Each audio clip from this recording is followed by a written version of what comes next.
prom night.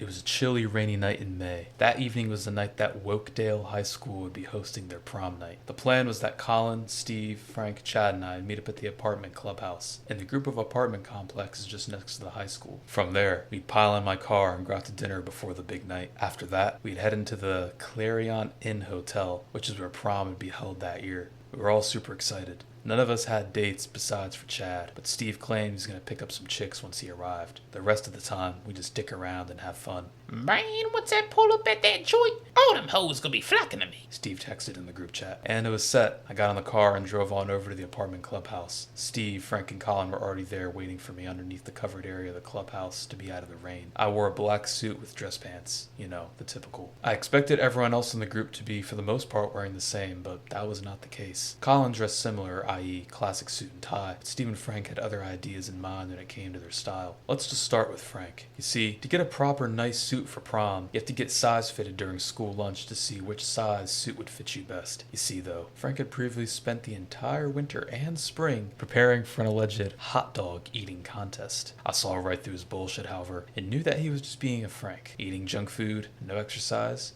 and playing video games all day and night. As a result of this, Frank had gotten too fat to be fitted for a regular-sized prom suit. Instead, he had to wear the special prom outfit. This involved a sleek white long-sleeve sweater with the logo of WHS printed on the back in big bold black letters. His pants involved some preppy khaki pants with loafers for shoes.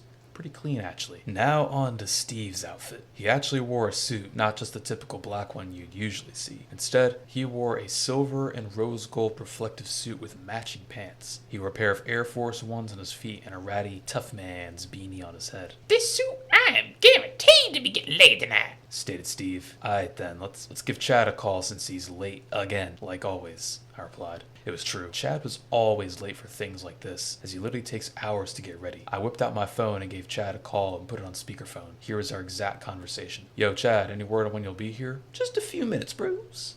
I'm almost done perfecting my perfect bro swoosh, but this one strand of hair isn't really feeling the prom vibes. man. Chad, just cut off that bitch-ass piece of hair. Yo, bro, I could never do that. Only person I allow to cut my hair is my all-trusted Dowalski fan barber. Besides, each and every strand of hair is absolutely essential for maximum prom vibes and the perfect bro swoosh. We would want that to be impacted now, would be bros. I guess not, but hurry up though so we can get to dinner. Alright then. The four of us stood around talking for about 10 more minutes before Chad finally pulled up in his red Brovertible at the clubhouse. Even though it was near evening and rainy outside, Chad still wore his pair of shades. He did have the convertible cover pulled up though, because of the rain. Hop in, bros. Let's hit up some Gaines dinner. Well, I guess we'd be taking the Brovertible this evening, which I was perfectly fine with. The Brovertible always offers a smooth ride. Steve claimed shotgun, and I unfortunately got stuck in the middle backseat. Luckily, Maestro's, the restaurant we were going to, wasn't a long ride. We were now able to take a gander at Chad's outfit for prom, since he seemingly took hours to get ready. I expected the best when it came to his suit, and boy was I impressed.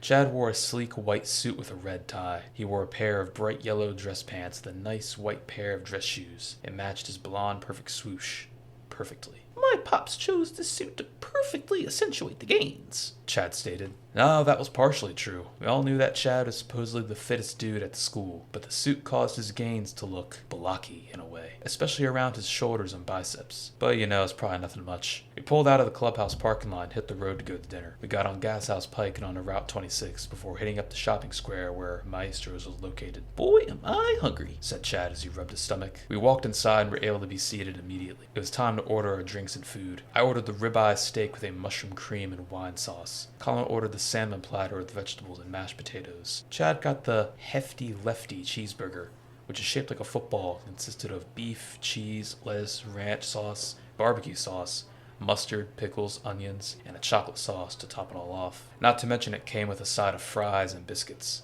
Anyway, Frank ordered the cheese-filled chicken tenders, and Steve got the char-rub steak, which looked disgusting. Our food came 5 minutes later, and we all dug in. It tasted pretty good for the most part, and we were all enjoying ourselves. Man, when you eat this steak, you'll be benching 3 times your body weight, G. Only tonight, I'm gonna be benching hoes. said Steve. Good luck with that, said Colin. We all continued eating, and soon we were finished. The bill came, and Chad paid using his dad's credit card, of course. Once he exited the restaurant, we made our way back to Chad's Brovertible. However, when I was about to step inside the car, a plump hand with piercing long fingernails grabbed my ankle. Whoa, what the fuck?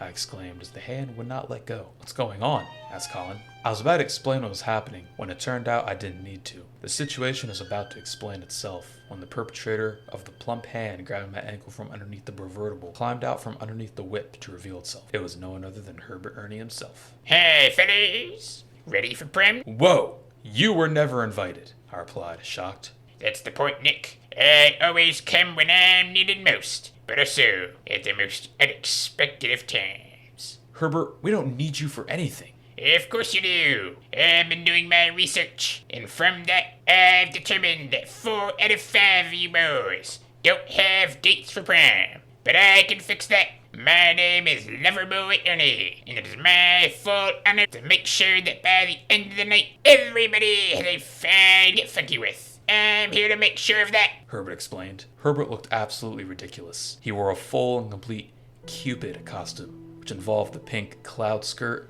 and a bra, meaning his potbelly was exposed. He wore a headband around his head that had a rod attached to the front of it, which went up before bending down like an anglerfish. Attached to that rod is a mini little heart totem or some weird thing like that. His head was full of crazy hair too, and his triple chin hung low to his chest. His eyes were full of crazy, and he smelled like a mixture of wet dog food as a result of the rain. Just forget it, Herbert. And no one wants you here, and all you'll do is ruin the night like always. I think it's best you find yourself a ride home right now. I'll even pay for your Uber. Nonsense. This night is bound to fail, but luckily there is a solution. With me, you boys don't need to worry, for I will save the night. Herbert exclaimed as he scurried his way into the trunk of the Brovertible. Guys, just let him be, said Colin. It's not like he's done anything too crazy yet, so here's the plan. Colin then shut the trunk of the Brovertible with Herbert in it. As a group, we all get into the Brovertible and lock the doors. With the odds of Herbert listening in being squashed, Colin went over said plan. Okay guys, once we get to prom, we don't bother letting Herbert out of the trunk. In fact, he shouldn't even know we're at prom because he can't see out of the trunk. We'll then get out of the car and leave. By the time Herbert possibly busts out of the trunk, we'll be long gone and enjoying ourselves at prom. That sounds like a fine-ass plan to me, G. We can't have Ernie ass anyway. Chad fired up the whip and we sped off into Frederick into the Clarion Inn. 10 minutes later, we had arrived. The hotel looked pretty nice. Nothing too fancy, but not run down either. We knew we were at the right place as we witnessed people in suits and long dresses entering through the main valet entrance. Ready, bros? This is the night we've been preparing all year for, Chad said, excited beyond imaginable. Fuck yeah, man. We got out of the car and entered prom. As planned, we didn't bother letting Herbert out. If any average Joe were shoved in a dark trunk like that, they could possibly tell if the car was parked and that something was up. But as far as we knew, Herbert thought that we were still cruising down the street. Next, it was time to show our tickets at the front entrance. After that, we strolled inside the inn and were directed to the reception room, where prom was actually held at. As of right now, it was around 7 p.m. The DJ had some upbeat music playing, and people were just casually dancing around and such. We had arrived when pretty much everyone else did. Chad went and met up with his date, and Frank had already migrated over to the punch fountain and snacks. The special prom outfit looked even more funny from a distance than it did up close. Come on now. I'ma show you gents how to pick up some babes. Steve insisted, referring to Colin and I. I found this new day game dude on YouTube, and he got the best pickup lines. I must admit, I was pretty curious to watch Steve try some of these. I looked up the guy on YouTube that he was talking about, and he seemed ridiculous. His name was James Cupidson, and online, he went by the name of The Rizzler. Trust me, man. This dude that good. Steve exclaimed. Steve then approached a group of girls that were standing around talking and spit some game. What's up, bimbos? How y'all doing? Steve said smoothly. Hey, one of the girls replied. Y'all finna slide tonight? I got a ton of pies back in my crib. No, we're good, they replied. Come on, babes. You know you fine. I could have Instagram models back in my crib tonight, so you may want to consider this option. Yeah, sure, the girl said, laughing. Steve then walked back to Colin and I. Did you see the deal? Colin asked sarcastically. Man, them hoes just playing hard to get. They know your boy is the best option they can get. Just watch though. They'll be back at my house and we gon' smash on. Alright, well, let's go check on Frank. A good idea, Colin replied. We made our way away from the dance floor and towards the snack bar where the punch fountain was. Frank, how much punch have you had? Colin exclaimed. Just a little bit. Frank responded as he laughed frantically. This is obviously a lie, as punch was now leaking from his chubby chin onto his special prom outfit. He was also acting more hyper than usual as well. Okay, Frank, that's enough. No more punch for you. Okay. Fine, you can have some snacks. Just a little bit, however. Frank then went to head straight for the chocolate fountain and candy bowl, unsurprisingly. Steve, Colin, and I then went back to talk to some more people. I'll be back. I'm gonna take a piss break real quick, I told Colin. I left the reception room and went down to the hallway and into the main lobby where the bathrooms were. After I was finished, I made my way back the way I'd came. To get back to the reception room, though, you still had to pass right by the main entrance. The ticket collectors were still standing outside since people would sometimes arrive late. I looked outside and almost jumped out of my skin when I saw who was trying to enter. It was Herbert Ernie. Luckily, he didn't see me yet, so I hid behind a corner. Herbert still wore the stupid Cupid outfit and was in the process of trying to get into prom, even though it seemed like he didn't have a ticket. The corner that I was hiding around was enough that I was able to listen in on Herbert trying his hand at charming the ticket collectors. Beautiful night for prom, wouldn't you say? Yeah, I guess. Where's your ticket? The collector responded. Well, here's the stickiness of it. Liver Ernie ran into some trouble with a few pesky highway bandits who were trying to steal my dates. Luckily, however, I showed them the true price. And they stole your ticket? The collector said. And where are your dates? The other one added. My dates are already inside the prom, waiting for me. So if you don't mind, I'll be sliding my way right on in here. Thank you very much. Not so fast. We need your ticket first, the collector insisted, but it was too late. Herbert had already squeezed his chubby body through the doorways of the Clarion Inn and was in the process of making his way towards the prom room. Hey, get back here! They shouted. It was no use, though. I witnessed Herbert sneakily sneak into the reception room where prom was being held. I knew I had to stop him before he did anything, so I went back in after him. The DJ now had the lights in the room dimmed and was now playing some weird, funky punk beat. Not many people were dancing as of that moment. Most were just standing around talking and drinking punch, etc. Chad was in the process of showing his blocky muscles off to some girls, and Steve, Frank, and Colin were simply standing around talking. I looked around and my eyes eventually landed on Herbert Ernie. He was the only one on the dance floor at the current moment. It was doing some sort of weird crabby dance, which involved the classic crab pose, except his arms are up in the air and his hands are doing a sort of pinching motion. The Cupid outfit made him look even funnier. As he danced, he slowly revolved in a 360-degree circle. A super cheesy grin slowly spread across his face as he did this. Everybody was pretty weirded out by this, but other than that gave him little to none of their attention and simply focused on what they were doing. Herbert did this for another 10 to 15 minutes before the DJ made an announcement. Okay everybody, it's now time for a slow dance. He then switched off the punk music and turned on some other random slow song. People who had dates then began to merge onto the floor, pushing Herbert away. He didn't like this, however, and began to act out of pocket. Watch it there, buddy. Anyway, how about you leave this chump and come back to my place tonight? Herbert said to a random girl. Get away from my date, a guy told Herbert. Yeah, you must be one of those highway bandits from earlier, the kind that steal my ladies, Herbert exclaimed. Herbert then proceeded to go absolutely nuts. He wallowed over to the snack bar, picked up the chocolate fountain, and wore it like a hat. Liquid chocolate was now dripping all down his head and body. It's a little early for Valentine's Day, wouldn't you ladies say? Herbert remarked. Everyone was shocked as Herbert made his way to the DJ's podium. Hey bud, you really can't be up here, the DJ said, slightly frightened by the chocolate-covered fat Cupid in front of him. Herbert exclaimed. The DJ left the podium instantly. Herbert then went to talk on the microphone and say some words. I'd say it's time to take prom to the next level. How about we hit the dance floor and get punchy? Things were getting heated, too heated for my comfort that was. Herbert's eyes are now covered in chocolate sauce, as was his entire face, meaning you couldn't clearly see his face, only the outlines of every feature. Come on, let's go, I told everyone quietly. Chad, Frank, Steve, Colin, and I then tried to low-key slide out of the reception room, but Herbert caught us and broadcasted our escape to the entire prom. Colin, Nick, Stevie, Frankie, Chad, Leslie, and just where do you lads think of it? Herbert said. Herbert and the whole prom turned to face us.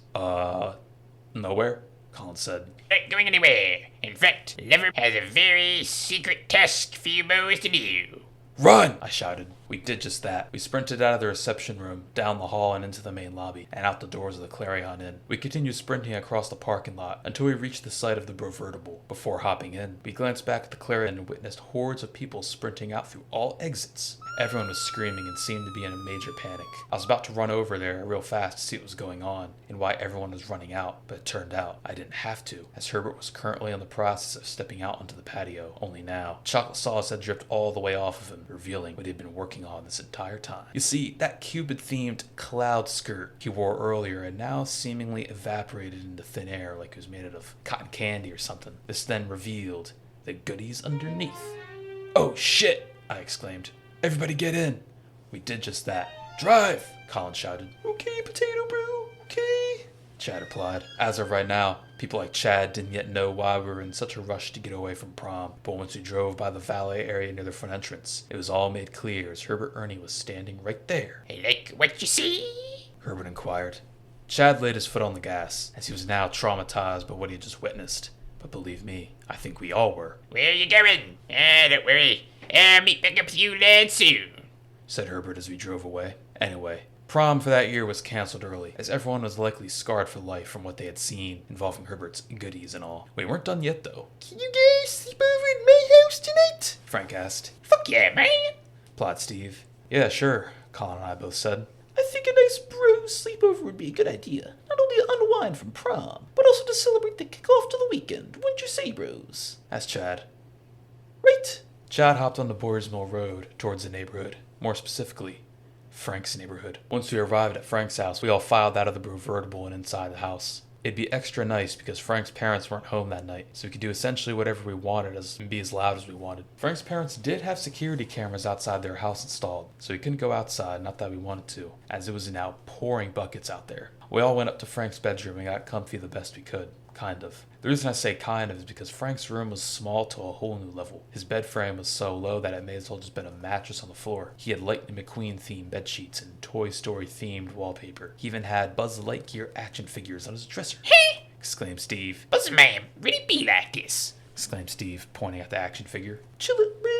You all have your own hobbies, and they're all special in their own way, Chad said. I saw right through Chad's statement, however, and knew that Frank's hobbies only involved chips and video games. And guess what? That's exactly what we did. Frank plopped on his bed and turned on the Xbox. Steve sat on the floor so close to the TV that his eyes were glued like 5 inches from it. I sat on a rocking armchair in the corner of the room that reclined. Colin sat on the floor as well, and Chad sat on Frank's bed. Mind scooching over a bit, Frank, bro? Yep, Frank replied as he scooted. He still wore the special prom outfit, even though the rest of us had changed. The next few hours went by as expected.